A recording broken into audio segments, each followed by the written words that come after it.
O mercado cervejeiro da Alemanha, país da Oktoberfest, está em crise. Em 2023, as vendas sofreram uma queda de mais de 11% em relação a 2013, 10 anos atrás. Se a gente voltar ainda mais no tempo, para 1993, esse número vai para 25%. Os alemães não inventaram a cerveja, mas com apenas 4 ingredientes básicos, água, malte de cevada, lúpulo e levedura, com certeza elevaram a produção da bebida a outro nível. E a arte centenária de fazer cerveja continua se reinventando. Até agora, as cerca de 1.500 cervejarias alemãs já conseguiram criar mais de 7.500 marcas de cerveja. O que está acontecendo com o maior produtor de cerveja da Europa? Eu já adianto que não tem a ver só com o aspecto econômico.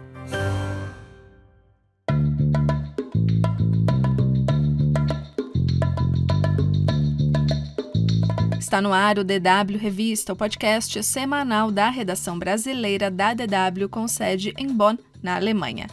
Eu sou Fernanda Azzolini e no episódio de hoje a gente vai falar sobre os motivos que explicam a queda nas vendas de cerveja com álcool na Alemanha e algumas curiosidades que cercam essa bebida tão tradicional no país. Eu converso com meu colega de redação, Maurício Cancellieri, repórter da série Perspectiva, disponível no YouTube da DW Brasil. Os fabricantes estão sofrendo uma enorme pressão de custos após a crise causada pela pandemia. E aí depois ainda veio a guerra na Ucrânia e a crise energética na Alemanha. Toda uma cadeia de suprimentos foi afetada. O malte de cevada teve um aumento de 60% a 90%. Antes da crise, uma tonelada de malte custava cerca de 300 euros por aí. Atualmente, o preço chega a ultrapassar 700 euros.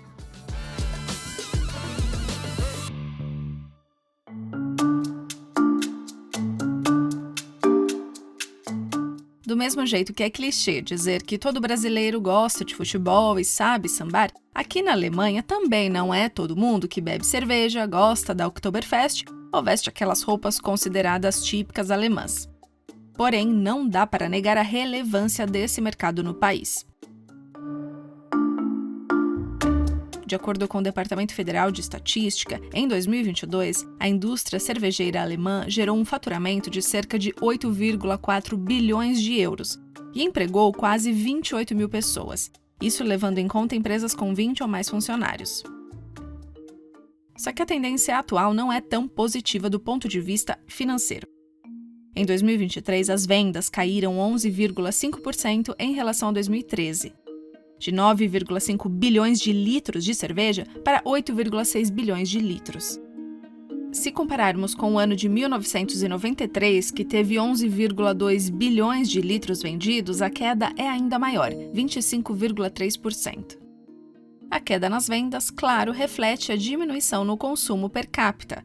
Em 1980, o consumo médio per capita de cerveja na Alemanha era de 145 litros. Em 2008, caiu para 111 litros e atualmente beira os 92 litros per capita por ano.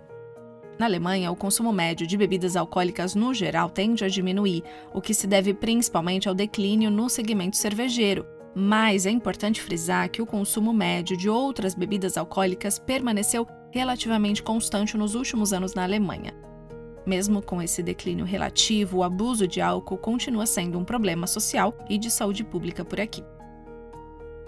Maurício, obrigada por participar do DW Revista. Eu gostaria que você explicasse um pouco o que está acontecendo com o setor cervejeiro da Alemanha. Oi, Fernanda. A gente pode destacar 2 pontos principais para essa queda nas vendas de cerveja na Alemanha. Um deles, o mais óbvio talvez, é o fator econômico. A gente começa lembrando da pandemia, que foi um período bem crítico para cervejarias, com bares e restaurantes fechados, grandes eventos cancelados.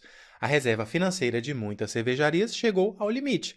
Na época se falava em situação dramática, sem precedentes no pós-guerra. De acordo com a Associação Alemã de Cervejeiros, Fernanda, os fabricantes estão sofrendo uma enorme pressão de custos após a crise causada pela pandemia. E aí depois ainda veio a guerra na Ucrânia e a crise energética na Alemanha, que elevou muito os custos de energia. Também de acordo com a Associação Alemã de Cervejeiros, em 2022, o malte de cevada teve um aumento de 60% a 90%. Antes da crise, uma tonelada de malte custava cerca de 300 euros por aí. Atualmente, o preço chega a ultrapassar 700 euros. O preço do lúpulo, indispensável para a cerveja, aumentou cerca de 35%. E aí, quando a gente fala em aumento dos custos de produção, se pensa automaticamente, Fernanda, na matéria-prima para a produção da cerveja. Mas a verdade é que tem toda uma estrutura envolvida na produção de cerveja. Em 2022, o custo das garrafas retornáveis de vidro, por exemplo, aumentou 70%. As caixas de cerveja também encareceram em 40%, indo de 5 euros para até 8 euros por caixa. O preço do barril de cerveja também subiu até 60%. O aumento mais impressionante, Fernanda, é o da tampa de garrafa. Olha só, teve um acréscimo de 120%. E também teve um aumento de 90% no preço de um insumo um tanto peculiar na produção de cerveja, que é o gás carbônico. Ou seja, deu para entender que toda uma cadeia de suprimentos foi afetada. E o aumento elevado nos custos de produção, obviamente, refletiu no preço final do produto. A gente ainda vive na Alemanha um período de inflação muito alta, subiu o preço de tudo nos supermercados, dos alimentos básicos, então muita gente tem que escolher entre uma coisa e outra, e nessa a cerveja provavelmente fica de fora da lista. Além do fator econômico, tem o fator social, a tendência das pessoas a terem hábitos mais saudáveis. Vários fatores podem desempenhar um papel nesse caso. Muitos consumidores estão prestando mais atenção à própria saúde, bebendo menos para reduzir os riscos à saúde decorrentes do consumo de álcool. A Associação Alemã de Cervejeiros, Fernanda, também cita a mudança demográfica como um possível motivo para o declínio no consumo de cerveja. É a inversão da pirâmide que a gente já noticiou tanto. Com o aumento da população idosa, a tendência é que essas pessoas bebam menos cerveja. E, ao mesmo tempo, o grupo de pessoas entre 20 e 40 anos de idade, que normalmente gostam mais de sair e beber, está diminuindo. Obrigada, Maurício. E tem mais uma questão, que é o fato da geração Z, que é aquela das pessoas nascidas entre 1995 e 2010, estar comprovadamente bebendo menos. E isso não só na Alemanha. Pesquisas em vários países têm indicado que o consumo de álcool entre os jovens da geração Z está diminuindo, seja por conta de uma maior taxa de abstinência nessa faixa etária ou pela redução do consumo. De acordo com o Centro de Informações sobre Saúde e Álcool, algumas razões pelas quais esta geração talvez não esteja tão interessada no álcool seriam maior conscientização sobre os efeitos nocivos da bebida, comunicação mais aberta com os pais sobre assuntos relacionados ao álcool, e movimentos como Mindful Drinkers, numa tradução livre significa bebedores conscientes, e Sober Curious, sóbrio curioso, que seriam pessoas interessadas em explorar maneiras de viver uma vida com mais opções de bebidas sem álcool. Eu até frisei no início do episódio a queda das vendas de cerveja com álcool na Alemanha, exatamente porque o mesmo não ocorre com a cerveja sem álcool, que está ganhando cada vez mais espaço no mercado. Só na Alemanha, atualmente, existem 700 marcas de cerveja sem álcool. Desde 2007, a produção de cervejas sem álcool na Alemanha mais do que dobrou e em 2022 atingiu a marca de 670 milhões de litros. Apesar de ter dobrado, ainda é pouco se compararmos com a produção de cerveja com álcool. Em 2022, foram produzidos 8 bilhões de litros de cerveja com álcool.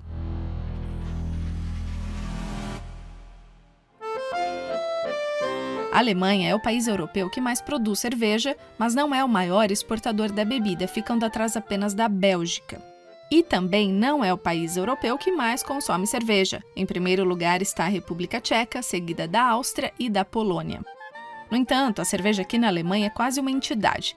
Desde o ano 1516, existe o chamado Deutsches Reinheitsgebot, o preceito alemão de pureza. Ele estipula que a bebida deve conter apenas água, lúpulo, malte de cevada e levedura.